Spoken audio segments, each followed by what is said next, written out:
That's my fans, and welcome in to the SPL Weekly Recap. We're going to be changing things up a little bit. I'm Jmac. Joined with me, I have Myflin, Gore, and Aror. We're going to be helping me out here. We're going to talk about all the matchups that happened this weekend. Starting off with our first one, all the way on Friday morning, we had the Highland Ravens and the Oni Warriors. And this one did not look particularly close at 3-0. Yeah, I'm thinking big Barracuda diff. When you got so many fans just like at your back, it's probably playing on your mind. And I say that to say that there's not a whole lot to break down in that set. So I'm going to lean into the drama for my analysis. Yeah, Zap went like 0-8 game one. And that's when you just swapped in, that's like the roughest possible thing that can happen to you. And you've got like 11,000 people tweeting at you the entire time. I think that's how many people. And two of them are Barra and Destiny. Dude.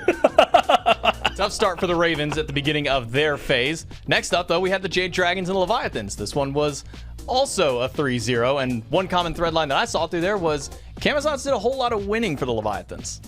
Yeah, Levi's are looking really good right now. I don't know how you feel about it, Aurora, but this is like a very resurgent Leviathans. You think it's just like a meta thing, or what is it? Yeah, I don't know. They look okay. They didn't, fair enough. Yeah. He's taking into account the rest of the week, bro. Fair enough. Well, that's all that we had on Friday. If we peek over now to Saturday, we had our second day of play. Hounds and Warriors this time through. Hounds had a bit of a rough patch to start in the kickoff and also had a bit of a rough time against the Oni Warriors, who win yet another 3-0 for themselves, Gore.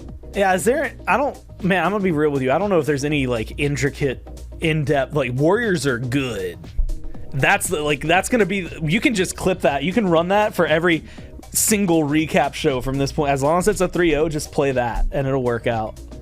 I think we got all that we need from there. Yeah. Now let's jump into our only set of the weekend that went beyond just the 3 games. We got to talk about this one. Jade Dragons have to. Gilded Gladiators 3-2, goes to the Dragons. Dominant game 1 and 2 from the Dragons. Dominant game 4 for the Gladiators. Back and forth in game number 3 between them.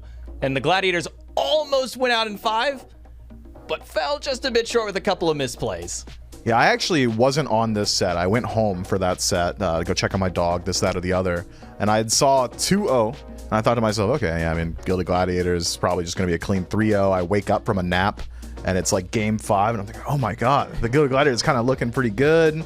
Maybe things are going to be coming up for them, and I think obviously deserve credit for even being able to take him to 5. The Gilded Gladiators is clearly an underdog in that matchup, but the inability to close out that set, I think, probably leaves a bit of a black mark on it.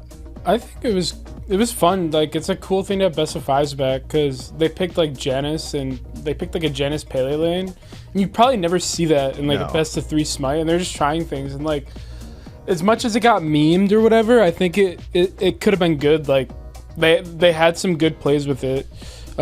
Mike used the mobility really well. I think the last time we saw Janus was last year when Rongyu played it, and he didn't ever use the portal for like mobility around the map. He was kind of walking around like 2 and then trying to portal people, but Mike was actually using the portals to like portal people around, and I actually thought it was pretty cool to see, but it didn't work out for them.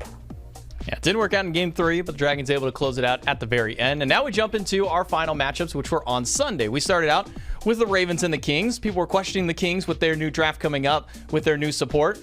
But the Kings showed up, and they looked really good in this set, Gore. Yeah, I was actually really happy. I think my favorite comment on that one was that people were saying that because Twig now has dad reflexes, that's why he looked so much better this weekend than they did during kickoff.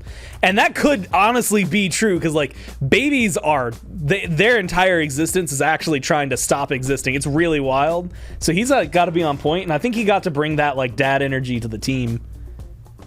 I think so. Goodness.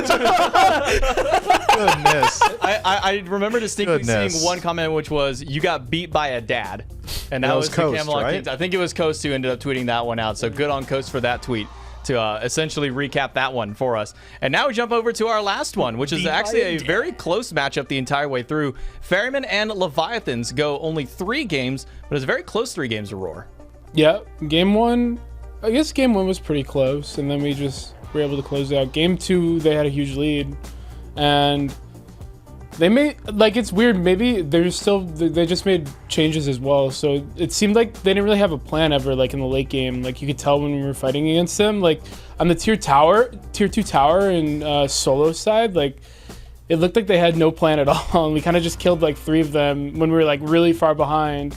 And then we 50-50 fire, and then they got back into the game. But then they fought us again, and it just felt like if we fought them as 5 and we had some semblance of a play, it didn't even have to be some crazy grand scheme. Like just as something as easy as like if this guy walks up, we'll go on him, or if this happens here, we'll do that. But we just had a plan, and they didn't. So that's why I felt like we were able to close the game out against them. There was a point where you had said, and I think this is like reinforcing the point, you were just like, man, if Cyclone Spin was there, they win that fight. And then the next fight, Cyclone Spin was there, and y'all won that fight like overwhelmingly. It was just, I mean, to be fair, farming. that's the Fire Giant play where they had pulled it, and I believe you had killed 3.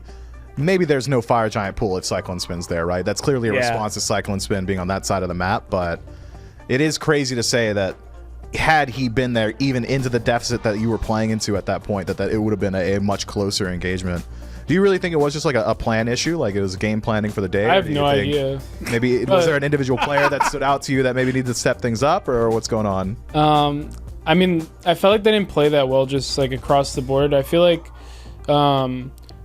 their dueling played pretty well. Adapting had a pretty rough set. Shinto played okay, and basket looked great. I don't know though. Like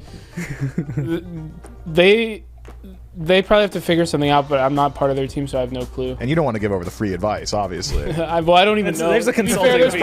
There's probably a lot of, like, if you're not inside a team and, like, actually practicing with them and, like, in their comms, like, you're never going to know what their actual problems are until you're there. So as much as you want to look from the outside in, you have no idea what their main issues are until you're actually in it. So I have no clue. Looked to me like the main issue is that you guys had a Baskin and they didn't. That outside looking that helps. Wraps up to a whole Baskin diff in that final set. But that's all for the SPL Weekly Recap. If you missed out on any of the games, go over to youtube.com/SmiteVOD to catch back up on the action. Go over to SmiteProLeague.com if you want to check out the standings, the schedule, and anything related to the SPL. Thanks for watching, and we'll see you next time.